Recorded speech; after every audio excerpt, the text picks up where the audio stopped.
Bonjour, c'est Jules Lavie pour Code Source, le podcast d'actualité du Parisien.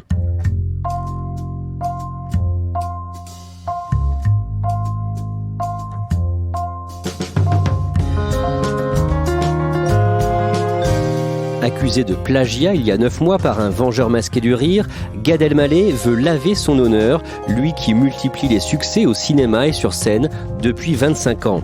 La semaine dernière, l'humoriste est venu face aux lecteurs du Parisien pour s'expliquer longuement sur ces accusations et donner en détail sa version des faits. Code Source vous raconte comment Gad Elmaleh essaie de reconquérir le public avec Grégory Plouvier, spécialiste humour au Parisien.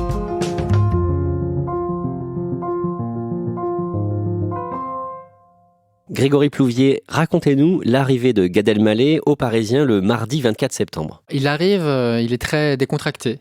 Déjà, dans le hall d'accueil, il fait des photos avec des employés du groupe qui le reconnaissent évidemment, parce que c'est difficile de ne pas reconnaître Gad Elmaleh. Ensuite, on se dirige effectivement dans la salle où se trouvent nos lecteurs. Directement, il est très à l'aise avec eux. Il les tutoie, mais il les tutoie de manière très naturelle. La première chose qu'on fait, c'est prendre une photo de groupe. Et là, tout de suite, il crée de la connivence avec eux. Il rigole, parce qu'en fait, on fait une photo qui était un petit peu posée. Du coup, il joue sur ce côté un peu faussement authentique. Il fait des clins d'œil à chacun. Il retient aussi les noms des villes d'où viennent nos lecteurs. Il fait attention aux prénoms de chacun. Tout de suite, on sent qu'il est dans l'attention. Il est dans le charme. Il est dans la complicité qui s'est directement instillée. Je suis content qu'on ait cette conversation. Voilà, vous pouvez me parler de tout ce que vous voulez et je répondrai ce que je voudrais. On va raconter pourquoi Gad Elmaleh a ressenti le besoin d'avoir ce contact direct avec des Français, et pas forcément des fans d'ailleurs, mais un panel de Françaises et de Français. D'abord, Grégory Plouvier, qui est Gad Elmaleh ? Dans quel milieu et où est-ce qu'il a grandi ? Gad Elmaleh a la particularité d'avoir 3 nationalités. Il est marocain, il est canadien, il est français. Il a grandi à Casablanca. Il vient d'une famille juive marocaine. Son papa est commerçant, mais il est également mime. C'est-à-dire que directement, la scène, la culture, le théâtre fait partie de son univers, très jeune. Et donc il grandit à Casablanca ? Il grandit à Casablanca jusqu'à ses 17 ans. Il nous raconte que c'était un élève un peu rêveur, un peu les yeux ailleurs, qui faisait un peu tourner en bourrique ses professeurs à cause de ça. Il nous a raconté lors de cet entretien qu'il a fait à peu près toutes les écoles de Casablanca et que même une professeure un jour lui a dit à ses parents, ce sera soit Elmaleh, soit moi dans cette école. À 17 ans, il quitte le Maroc. À 17 ans, il quitte le Maroc pour partir au Québec.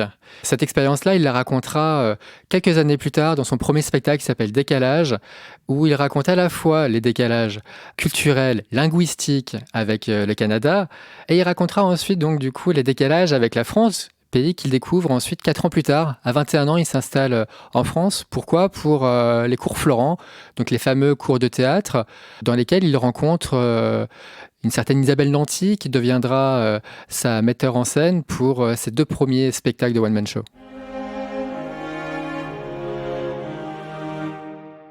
Il débute aussi comme assistant du comédien Eli Kakou. Il fait quelques apparitions sur scène à ses côtés. Et ensuite, on connaît sa carrière très riche qui va être jalonnée d'énormes succès populaires.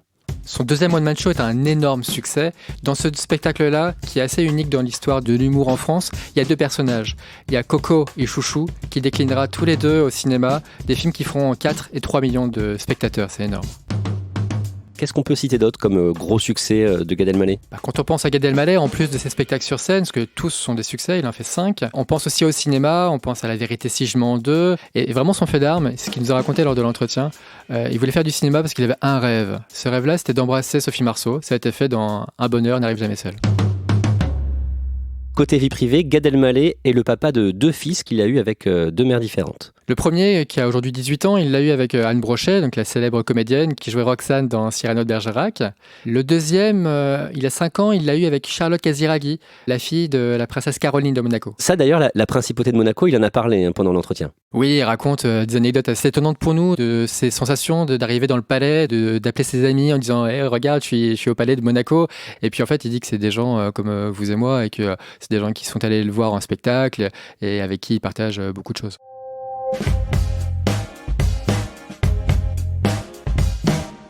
Au début de l'année, Gad Elmaleh est montré du doigt par Copy Comic, un vengeur masqué du rire qui dénonce dans des vidéos sur YouTube les plagiats entre humoristes. On en parle dans le code source du 12 juin avec l'autre spécialiste humour du Parisien, Sylvain Merle. Copy Comic qui a publié 2 vidéos cet hiver sur Gad Elmaleh, la première au mois de janvier. Une première vidéo qui fait l'effet d'une bombe parce que c'est peut-être la vidéo la plus probante, dans laquelle, alors je crois qu'elle dure environ 13 minutes, voilà, les extraits s'enchaînent, s'empilent de ce que Gad Elmaleh semble avoir emprunté à des humoristes anglo-saxons, mais pas uniquement. Est-ce que vous avez un exemple ? Il y a un exemple qui est pour moi flagrant, c'est Stephen Wright qui raconte comment un soir, saoul, il a des difficultés à rentrer chez lui. Dans son appartement, il met sa clé de voiture dans la porte de son immeuble, il tourne et l'immeuble démarre. Ça ne s'invente pas. Ça ne s'invente pas. Et par derrière, ça on est en 1985, et en 2005, dans son sketch L'Australopithèque, Gad Elmaleh raconte comment un soir, saoul, il rentre chez lui, il se trompe. J'ai pris la clé de la voiture, je l'ai rentrée dans la porte de la maison. J'ai tourné, je te jure, la maison elle a démarré. Dans un premier temps, Gad Elmaleh réagit sous le coup de l'énervement avec un petit sketch en vidéo de son personnage chouchou et puis aussi en cherchant avec ses avocats qui se cachent derrière Copy Comic. Cette réaction presque procédurière, elle passe mal dans le monde de l'humour, surtout qu'elle arrive juste après cette petite séquence avec Chouchou où il fait mine de prendre les choses de manière légère. En fait, pas du tout. Il est très en colère. Alors ce soir, on va leur dire qu'ils aillent tous se faire bien cajoler. Je vous aime. Et là, il y a vraiment une fracture dans le monde de l'humour entre les pros et les anti-copy comiques, entre ceux qui disent on n'a pas le droit de voler les blagues et ceux qui disent bon, la carrière de Gad ne se résume pas à ça. Chez les humoristes que vous connaissez bien, comment sont perçues ces accusations et cette vidéo ? Globalement, les humoristes sont, si ce n'est solidaires avec Copy Comic, en tout cas, jugent que ce débat-là doit être porté sur la place publique. Parce que oui, il y a eu beaucoup d'emprunts. Emprunt, c'est un mot à mettre entre guillemets. Du coup, de la part des humoristes, ils souhaitaient que Gad Elmaleh fasse un geste, dise voilà, oui effectivement il y a des choses que j'ai faites qui étaient peut-être pas très bien. Pourquoi ? Parce que il y a une notion d'exemplarité qu'on attend chez le numéro 1. Gad Elmaleh c'est le numéro 1 dans le monde des one-man show. Pendant plusieurs mois, Grégory Plouvier, Gad Elmaleh garde le silence. Qu'est-ce qu'il fait à ce moment-là ? Je pense qu'il y a une réaction d'orgueil dans un premier temps de dire je n'ai pas à m'expliquer, ce qui est très mal perçu dans le monde de l'humour, parce qu'à minima, ils attendaient des explications. Le public, mais surtout les humoristes, attendaient de sa part une explication, voire une reconnaissance de certains faits. Lui, il préfère, dans un premier temps, rechercher d'où vient la charge, plutôt que de s'expliquer, plutôt que de se justifier. Ma première réaction, ça a été une réaction...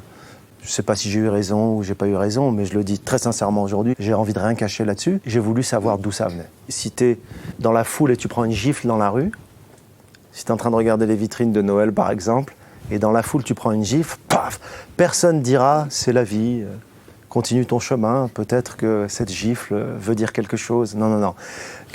C'est qui le connard qui m'a mis une gifle ? C'est la première chose à laquelle tu penses. Et moi je voulais savoir qui c'était, pour comprendre d'où vient la haine. Je pense qu'il y a une histoire, il le dit d'ailleurs, une histoire d'ego. Il ne s'en cache pas, hein. Il dit qu'il a été très touché par cette affaire, qu'il l'a très mal vécu, que personne n'aime être affiché comme étant un voleur, un copieur.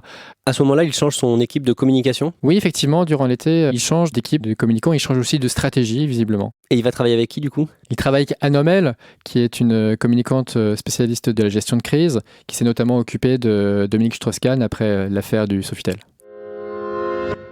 Et à ce moment-là, du coup, il prépare un plan de reconquête du cœur des Français ? En tout cas, il décide de changer de stratégie de communication, ça c'est sûr, vu qu'il accepte cette interview aux Parisiens face à nos lecteurs, parler directement à des personnes plutôt bienveillantes sur le papier, et peut-être quelque chose qui le rassure au moment de se confier, au moment de parler de choses qui sont évidemment pour lui très sensibles. Et vous avez pu vous entretenir avec Gad Elmaleh et avec donc l'autre spécialiste humour du Parisien, Sylvain Merle, pour préparer cette rencontre. On a pu discuter un petit peu avec lui en amont pour voir un peu dans quel état d'esprit il était. Après, les questions ont été posées par les lecteurs du Parisien, mais ça nous a permis de voir effectivement qu'il était dans une démarche d'ouverture, qu'il était prêt à parler de certains sujets difficiles comme celui du plagiat.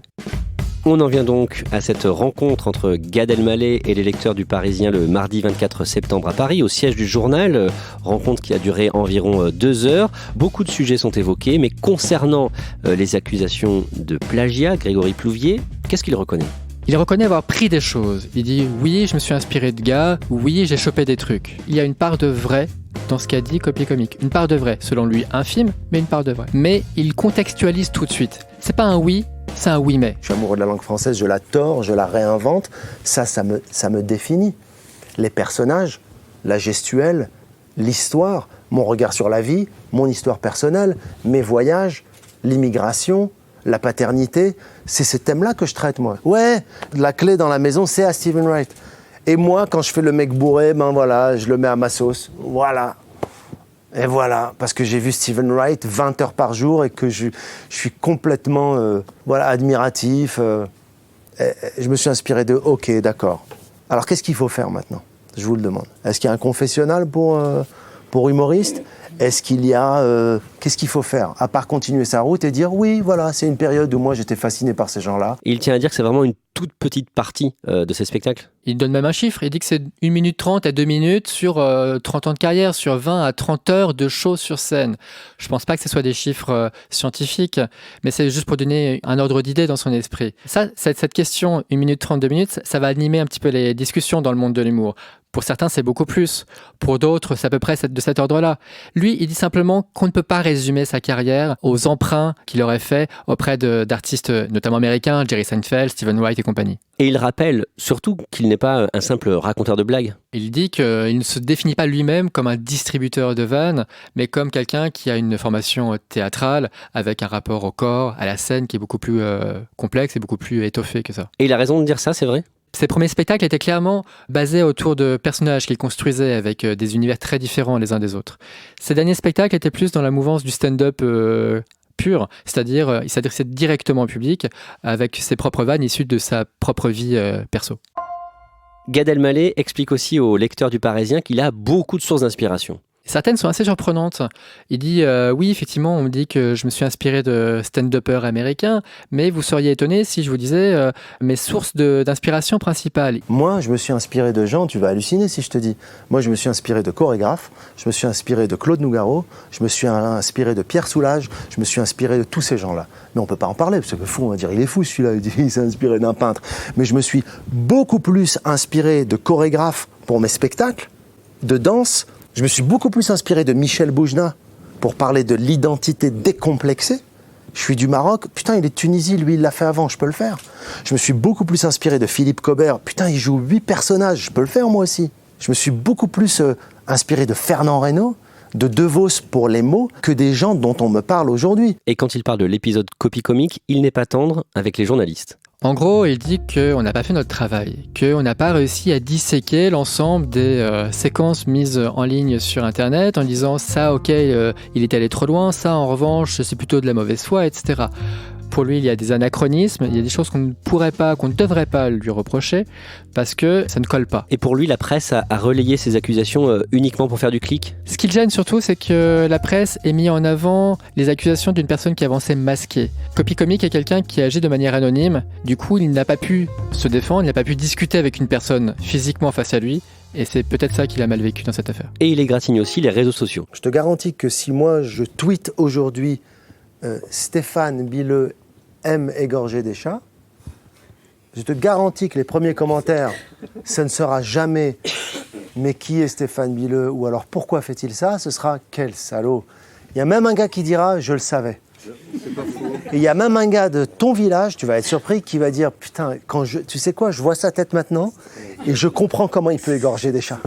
Il y a même un gars qui va dire « je l'ai vu un jour approcher un chat ». Non mais ils sont fous. Les amis, c'était super agréable et alors je voulais vous dire merci. Thank you. Thank you. Le gars se remet à parler en anglais. À la fin de la rencontre, un pot est organisé avec 2 bouteilles de champagne et des jus de fruits. Gad Elmaleh signe des autographes et il boit un verre avec les lecteurs. C'est très bien expliqué en fait sur ce point et il m'a convaincu. Parce qu'il était sincère dans ses paroles, on l'a senti ému, on l'a senti touché aussi. On l'a vu les yeux brillants, en fait le fait qu'on puisse penser que c'était un voleur, C'était dur pour lui, je pense que ça devait être dur aussi pour sa famille. Il s'est très bien expliqué et je pense que ça lui a fait du bien aussi de dire sa vérité en fait. Je suis en train d'écrire mon prochain spectacle. Je pense que toutes les carrières, elles sont bousculées par des événements comme celui-ci. Moi, ça a été ça. Je leur en veux pas parce que voilà, quoi, ça m'a appris des choses. Bon, de là à les remercier, je vais pas les remercier non plus parce que ils m'ont fait du mal. Mais de dire que je prends ça avec beaucoup de recul et de calme et j'ai pu écrire là-dessus et que ça m'a donné la niaque, oui.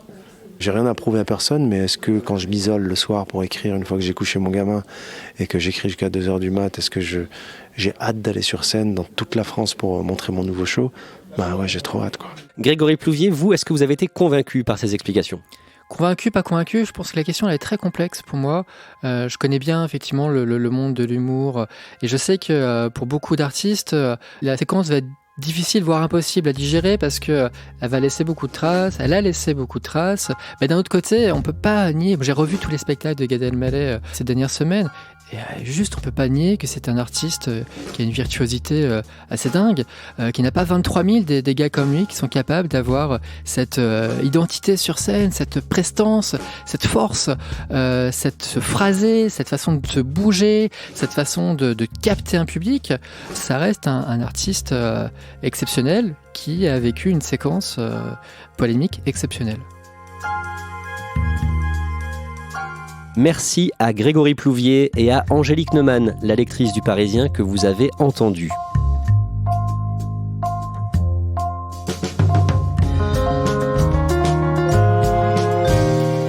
Restez avec nous jusqu'au bout. Après cet épisode, en bonus, Code Source vous propose un extrait de sketch de Gad Elmaleh qu'il a testé face à nos lecteurs quand l'humoriste se fait voler la vedette aux États-Unis par un alligator. Code Source est le podcast d'actualité du Parisien, disponible sur leparisien.fr, sur toutes les applications de podcast, ainsi que Deezer et Spotify. Production Jeanne Boézek et Clara Garnier-Amouroux. Réalisation Benoît Gillon. En fait, quand tu vois un artiste qui fait Jimmy Fallon ou Ellen ou Jimmy Kimmel ou des gens comme Trevor Noah, tous ces gros talk shows que je rêvais de faire, avant ces talk shows, il y en a plein de petits et c'est la carrière, c'est normal, même en France, c'est ça. Tu fais pas de Ruquier tout de suite, quoi, tu vois, tu fais des shows peut-être plus modestes ou plus... Et à un moment donné, j'ai fait la tournée des talk shows en banlieue des grandes villes qui ont leur chaîne de télé. Et c'était dur, parce qu'ils savaient pas du tout qui j'étais. Ils me prenaient parce qu'ils avaient besoin un peu de contenu, mais en même temps, ils n'étaient pas super contents parce qu'ils n'arrivaient même pas à dire mon nom. Et un jour, en banlieue de Chicago, je me réveille très tôt le matin pour aller faire une télé matinale, très matinale. Je prends un taxi, j'y vais, seul, ce qui n'est pas le cas quand je suis en France. J'ai un entourage, j'ai une équipe. On m'appelle un taxi. Je le fais attendre. Je suis sûr de moi, je suis content. Là-bas, non, j'ai peur, je mets de réveil, je monte dans la voiture, je vais à la station de télé, on me demande ma pièce d'identité. On m'a pas demandé aujourd'hui, tu vois, c'est pas mal. Je monte ma pièce d'identité, elle me regarde, ok. On me met dans une loge, seul. Et là, j'ai un retour, une petite télé où je vois ce qui se passe sur le plateau. C'est un peu un genre de télématin, tu vois. Imagine Sophie d'avant de la banlieue de Chicago. Et encore, c'est pas aussi populaire que Sophie d'avant. Et là, je suis dans ma loge et je vois un gars sur le plateau, invité, avec un crocodile. Il a son crocodile, tu vois, il parle du crocodile, tout ça, et c'est long, quoi, tu vois. Et moi, je dis, est-ce que je vais me faire maquiller ? Ils veulent pas trop me maquiller, non. Et là, il y a une dame qui vient, une assistante, qui me dit « Are you Gad ?» Je dis « Yes ». Elle me dit « Juste après le crocodile, c'est à toi ». Et à cet instant, je comprends que j'ai vraiment pas réussi aux États-Unis. C'est-à-dire que je me dis, putain, d'abord je passe après le crocodile, et ensuite, ils me disent, tu vas avoir 6 minutes. Sauf que moi, ça fait 20 minutes que je suis dans la loge, ça fait 20 minutes que je me tape le crocodile. Je me dis, le gars, il m'a piqué là, c'est-à-dire c'est la star du show, quoi. Et je vais sur le plateau, il y a le gars avec son crocodile, mais en allant sur le plateau, je passe devant une loge. Et il y a de l'ambiance, et il y a des managers. et il y a des maquilleurs, et il y a des attachés de presse, et c'est sexy, c'est classe. Je me dis, il y a un rappeur qui va débouler, je demande à qui est cette loge. Et on me dit, c'est au Crocodile. C'est-à-dire que c'est l'équipe de ce Crocodile qui a été sauvée dans une rivière de Chicago, qui est devenue une espèce de star. Donc je suis rentré, j'ai fait mon interview, et je suis reparti de là. Ça m'a donné une grande leçon d'humilité, drôle aussi. Voilà, donc je viens de le tester. Vous avez un peu ri, je crois que je le ferai dans le prochain spectacle.